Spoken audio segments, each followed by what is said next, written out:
to the live stream. I've got a little different setup today that I'm trying out. And I don't know if it's going to work. I'm seeing I got some kind of harsh shadows back here. So it looks like I'm going to have to do some adjustments to the lighting, but I think we'll be able to get through it for today. And how is everyone doing? I hope that you had a great weekend. I hope that you're having a fantastic Sunday. Um, yeah, this is brand new. I was just trying to get if you're wondering where I am, here, let me give you a clue. Yeah, we're at my tiki bar. But I wanted to get some more lights set up, and I just started on this whole thing a little too late because I thought that my main uh, my main light would be able to take care of it. So I still need a fill light over on my right to lighten this side of my face up a little bit. I guess I could turn a little this way, and that might help. Anyway, how's everybody doing? Um, Today was kind of a nice day for me. I started the day by heading down to one of the walking paths that I like here, the Serenity. I always forget, Serenity Walk Park is what I think it's called.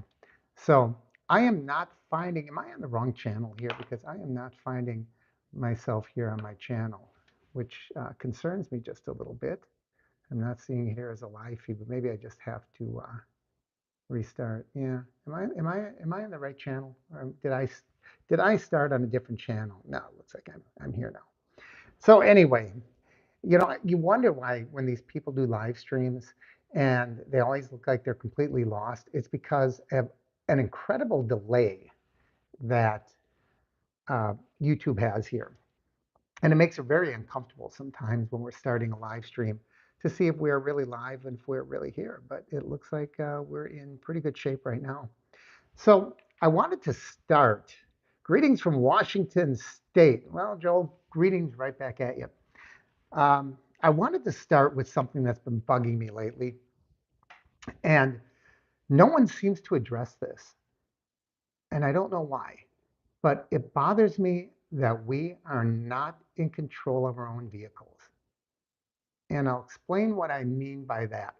For example, as many of you know, I had my Venza for 11 years. That was a 2013. I just sold it last year. It was a beautiful car. I loved it. But it was just at that point where, now looking back, maybe I should have hung on to it and just started fixing things. But it was getting to that point where I had to fix things. I was replacing, um, bearings and just things that I was concerned it was going to start to get really expensive. So I traded in and got a brand new RAV. And I really liked the Venza much more. The Venza for an 11-year-old car seemed far more advanced. It just had more bells and whistles and more things on it. But that's not what I'm upset about. No, upset isn't the right word. Concerned is. I'm concerned that we are giving these automobile companies such control over us and the vehicles that we bought, that we paid for. One example, when I got my car, I had this automatic remote option on my fob. When I was far away, if I forgot to lock the door, actually it wasn't on my fob, it was on the app on my phone. I could remotely lock my car, unlock my car. I could remotely start my car. Then after a number of months, I don't remember how many months it was, that stopped happening. I got a notification from them that said if I wanted to pay whatever it was, $15 a month, I could have that excess back. I'm thinking to myself, wait a minute. You want me to pay $15 a month for something that is already in my vehicle? It's already part of the car. It was working, so obviously it's built into the car already. They don't have to do anything more. So do I still have Uber Hints? No, this is the old, well, is this the old Uber Hints channel? Or, yeah, this is the old Uber Hints channel. I've got 3 channels. I'm trying to remember which one I renamed it. But anyway, sorry, if you're watching this later, questions are coming up in the live stream, and so I'm answering them as they pop up. But they already have the ability to do this. I've already been using it.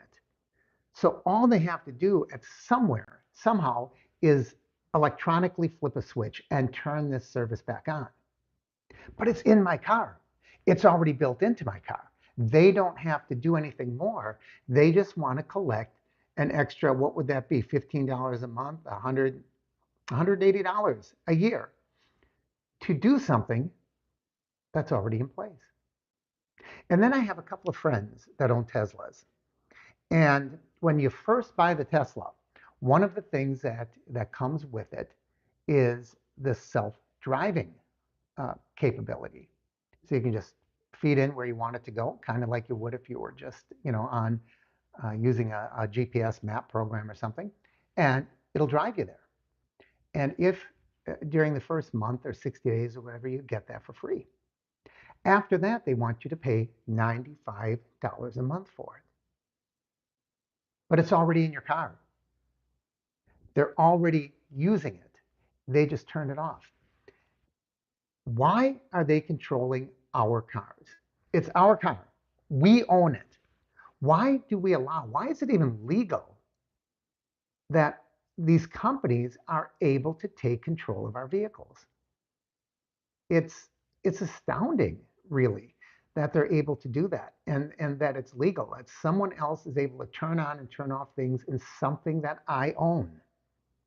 It's like if someone coming to my house and start turning my lights on and off, and start turning my heater on and off, and turning my water on and off. It's just really bizarre that we allow that to happen.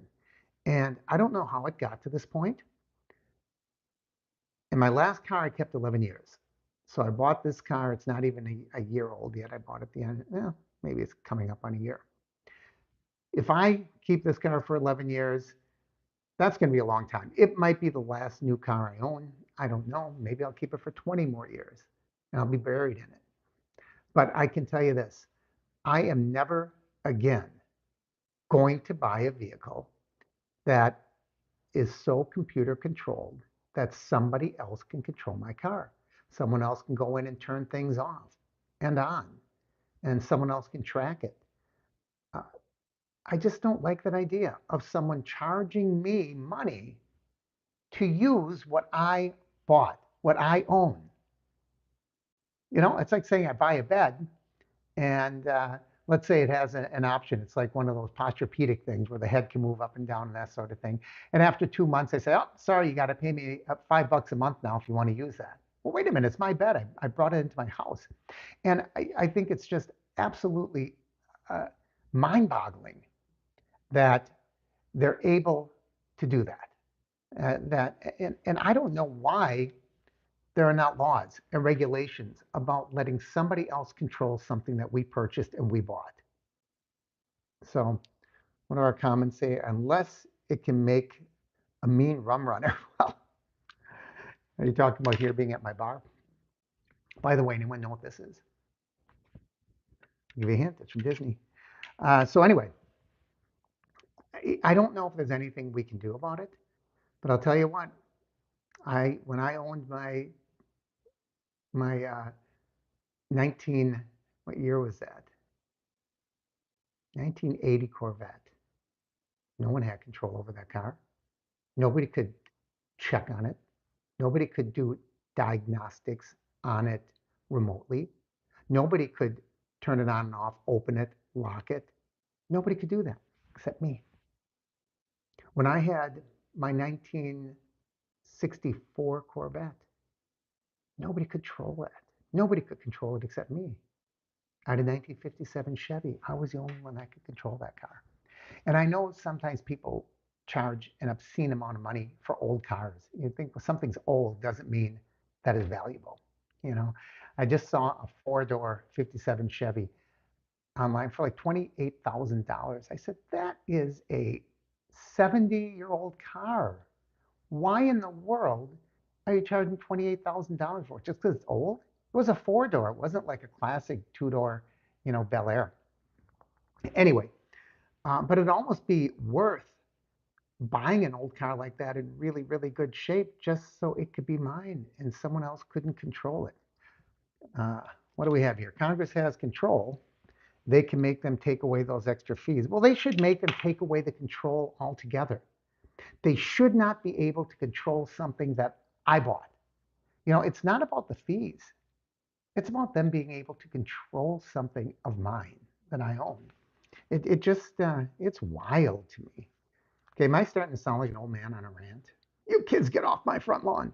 But really, it just, I don't know how it got here. I don't know how it got to the point where we are allowing corporations to control things that we own. You know, it's not like we're renting it from them. If we're renting it from them, I could think of a rational, reasonable argument.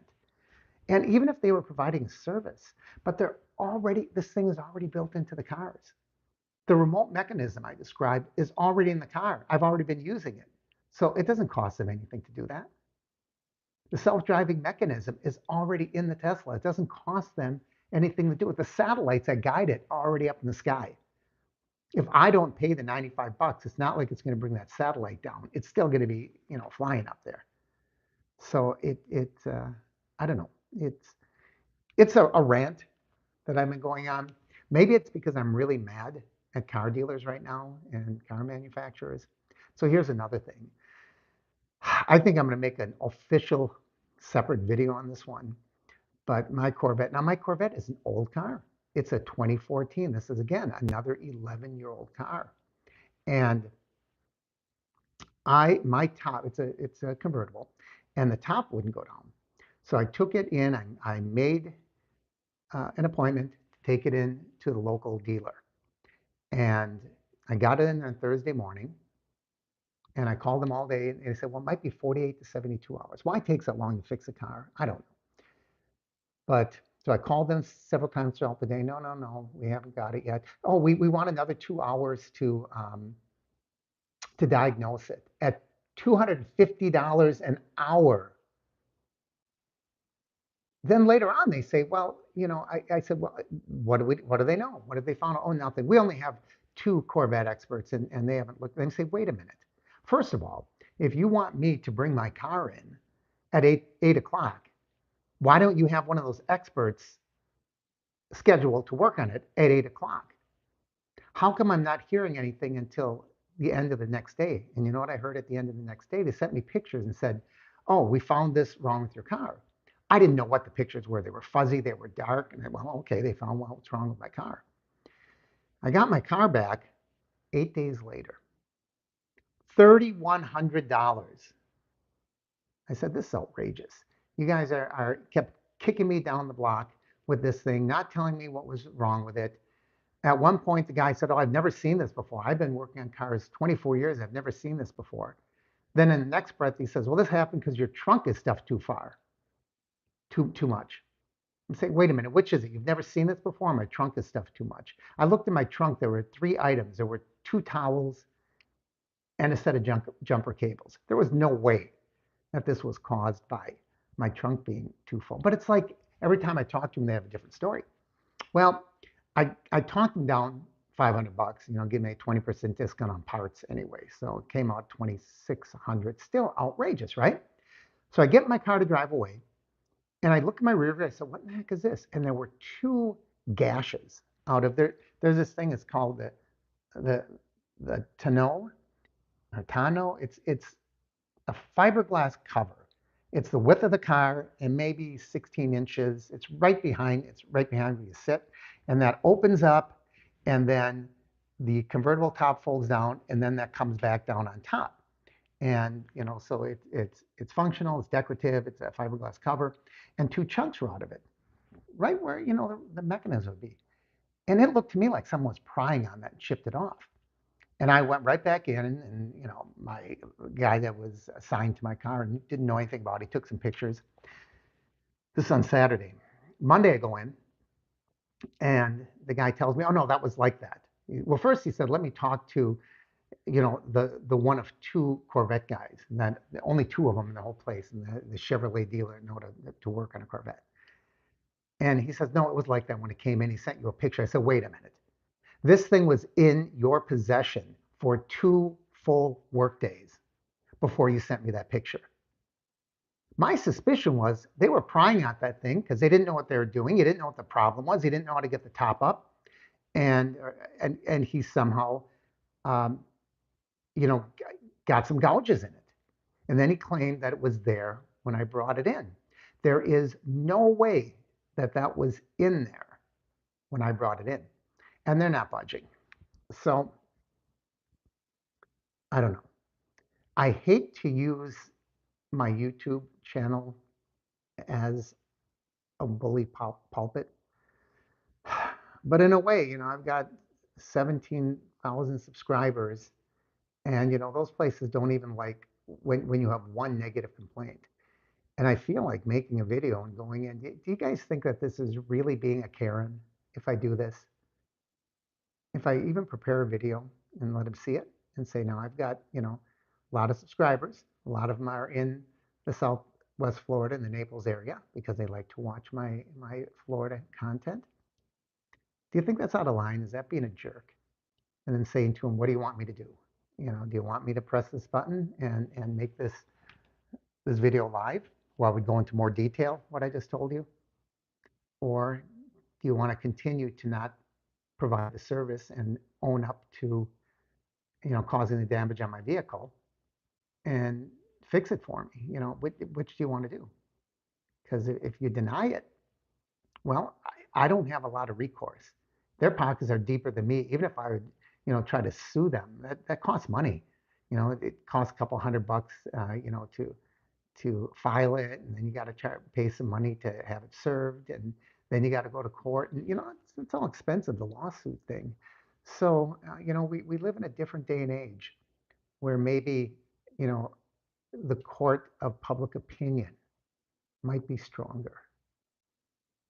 So I thought I'd run it by you guys. Is that really a jerk move to uh, tell him that? I don't want to say threaten, because I don't think it's a threat. A threat is something that you're doing to gain leverage on someone unfairly. I think this would be just something I'm doing because they're holding all the cards, right? They I've got my car, I already paid the fees, and they're just denying that they did anything. I was already driving away. I paid the bill and I was already driving away when I saw the damage. So I don't have anything to hold over their head any longer. Um, so I think the only thing I have is social media. I would love to hear your opinions on if you think that that is not the way to go. Because I'm seriously thinking about it. I'm thinking of actually producing a video, walking in there, letting him watch it. Basically, I gave you the synopsis and tell him, now, what do you want me to do? You want me to post this and let all of Naples know, how you treat your customers? And by the way, there was more to the story. I tried to talk to the general manager, and when I called, they wouldn't let me talk to the general manager. No, he's not here. When will he be here? Well, he doesn't take phone calls. He only takes email, but he's really good at responding to email, and I'm still waiting for that. I've never heard of a business that runs, the general manager refuses to talk to customers. And the service manager I had, he had these eight rules for success on his wall from Wall Street. I think it was originally the Wolf of Wall Street. It was talking about all about how to make money. Every one of these. Not one of them said anything about excellent customer service. It was all about, don't settle until your bank account looks like a phone number. And he had this poster size. This had to be, 3.5 feet by 2.5 feet hanging on his wall. It was the biggest thing in his office. And it was all about making money, not about providing service. And I just thought, so this is permeating through your service department. If they see the service manager, that's his philosophy. That tells me the philosophy is bill. Bill the customer, get as much money as you can from them. There wasn't one single thing there that said provide excellent customer service. So all those things put together, I don't think that they would want that getting out to the general public, all of this. But I just don't know if that's being a jerk or if that's just using what's at my disposal. So I'm going to see what some of your comments are right here.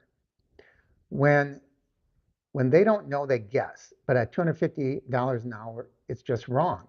If they don't know, they shouldn't charge. That's true. I agree with that. you should go after them. They don't have all the cards. They have insurance for things like that. Well, when you say go after them how? Legally, yeah, but I don't have the endless pockets that they do, the bottomless pockets. Yelp ratings, Google ratings, go after them. Well, I am going to do Yelp too, but I'm just wondering if, uh, I could also, go the way of the video. I'm also getting emails, you know, um, to rate them and rate their service. And I'm going to do all that. But I have this one leverage, and the leverage I have is, you know, 17, well, now almost 18,000 subscribers. Now I know they don't watch, I don't get 18,000 views on the videos, but they don't know that, right? I have to hold some cards, and my cards is, the veiled threat of watch this video. Be about 3 minutes, I'll script it tightly. Now, should I push this button or are we going to talk? As soon as I push this button, it's live and I'm not taking it down. And nothing I said is slanderous. I told the truth about everything. Told the truth about everything. Service manager would not get back to me. They wouldn't let me talk to him. I told the truth about that sign on his wall, that they just denied doing the damage. And, you know, I mean, it's not like I'm going to take pictures of how do I know what part of my car is going to be damaged before I take it in. So, oh man, so frustrating. So yeah, I know I can do a Yelp review. I know that, but by that time, it's too late for me to recoup. I want to have something that I can hang over their head and get them to come back to the negotiation table. And I think uh, a social media video might be that option. That might be that leverage. So I don't know what other course of action I have, but oh, that gets me so mad. You know, I mean, it's an 11-year-old car and they're charging that kind of money to fix it. It's just outrageous. What else we got here? Don't know about small claims court in Florida. At times will cost the business more money than just fixing it. Well, I know, but it'll cost me money too. And that's a risk. It's a risk because you don't know what direction it's going to take. Now, usually when they go to small claims court, they want to get you in front of an arbitrator first, right? And that's usually what they want you to do. And I just want it fixed. Now, they don't have, I think another reason that might play into this, I don't know, I'm guessing, is they don't have a body shop. So if they were to fix this, they would have to send it out and it would cost them money. If they had their own shop, they could probably get it done and it wouldn't cost as much. But now they would have to outsource it. So I think that's part of it too. So I don't know. Small claims, I think it's $175 to file, and then you have to serve them. And the other thing, that uh, this dealer is owned by a corporation out of state, so I wouldn't even know who to serve. It's kind of yes, it is a dealer. So the dealer is out of state, so I don't even know who I would serve, quite frankly. Um, that just the dealership, who would they give it to? You know, do I name that general manager? Do I name the service manager in the lawsuit? Who do I name? It's the dealership, but the dealership is not an entity. You know, so yeah, that's kind of crazy. All right, so avocados. We're going to go from cars to avocados. Does anyone remember back in the 70s when avocado used to be the color of all of the appliances in the kitchen? It was that green color where you get a range and a refrigerator, matching. And sometimes if you were, really, high class, you'd have a dishwasher in the 70s and it'd all be avocado. But oh, speaking of which, I am buying a new range. We had a matching dishwasher, microwave, and refrigerator, all the same brand. And we just had this original. Now, there's nothing wrong with my range. There's nothing wrong with my stove, my oven. But my wife, used to say we should get that replaced because one of these days, if that thing fails, we might not be able to find one that matches. And now that we know we can find the match, we should get that.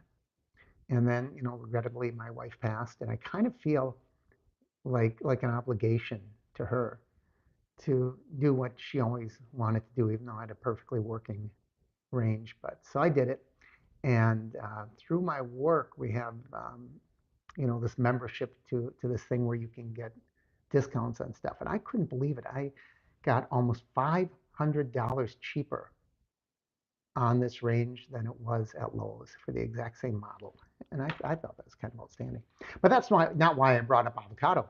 I brought up avocado because I remember a number of years ago on this channel, when it was still the Uberhins channel, this would have been back when I was in Wisconsin. And I was reading something, I was ridiculing avocado toast because I thought, what in the world is avocado toast? It's just avocados on a piece of toast. It turns out that's kind of what it was.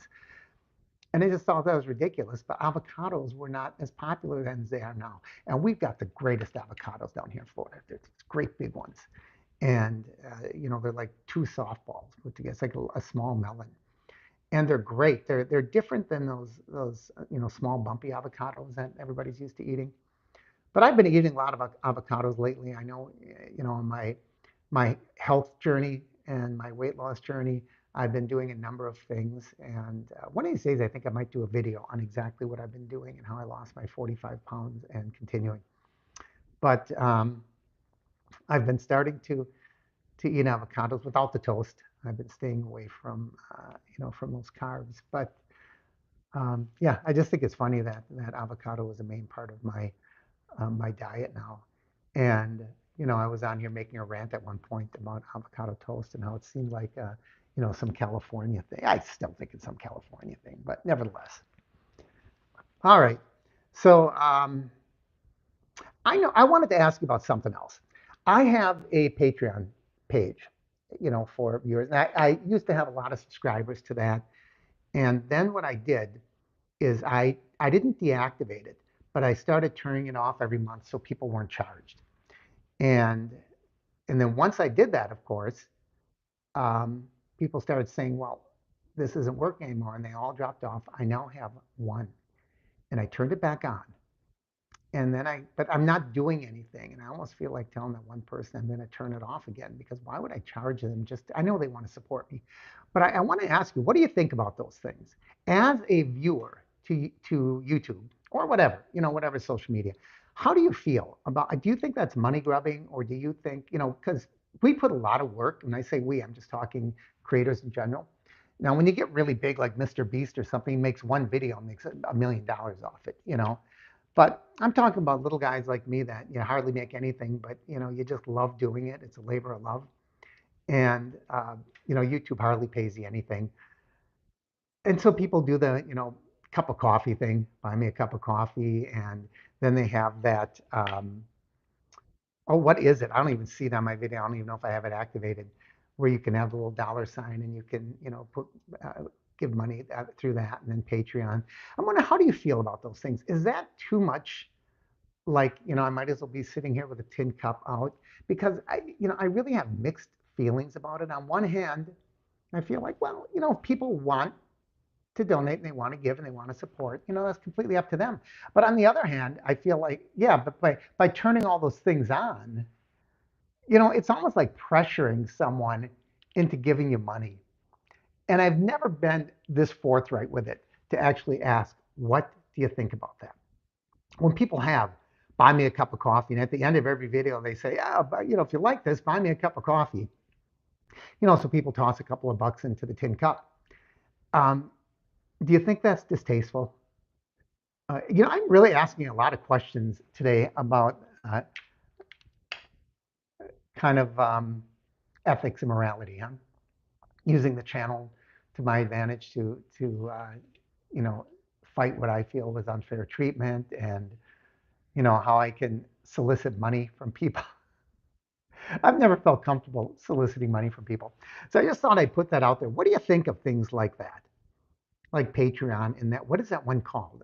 I forget what that's called on YouTube, where it has a little dollar sign down there. I'm looking right now on my screen, and I don't see that I have it, but maybe that's because I'm looking at it, and maybe you see that I do have that, but I'm not seeing it on there. So maybe I never activated that thing. Um, well, I'm gonna go back and read in the comments. Is it a dealer? You have to get a list of the officers of the business to start in the list, and they should be listed on state file. I searched the state files. I couldn't find anything because it's not incorporated in my state. So that was a problem. All I have, the highest I could find was the general manager of the place, and of course, he doesn't talk to human beings. He only communicates through email. Um, so there you go. Avocado toast, a new range. My Corvette is fixed but damaged.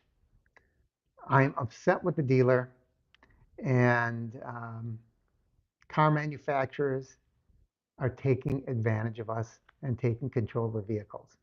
Is that about it? How long have we been on? We've been on a half hour yet? I think we've been on a half hour. And I was really being a grumpy old man today, wasn't I? Well, if you made it this far, wait, I do see a dollar sign down here. Wait a minute, maybe I do. Yeah, now I see it. What is this? Show your support for average. There is a dollar sign down there. Doggone it. Oh well. I'm going to hit the heart button just because I love all you guys, and I don't know if that's actually going to show to all of you if I put the heart button on there, but I'm going to do it anyways because it makes me feel good, right? If I can engage with you and send you a heart. It doesn't seem to do anything. I'm clicking on the little heart icon, but it doesn't seem to do anything at all. It just makes hearts fly up on my screen. I don't think that you're seeing a thing. All right, everybody. So I think that is going to be it for this Sunday night live stream. Kind of a weird one, wasn't it? As always, like, share, subscribe, and we'll see you here next time on the Average Big Channel.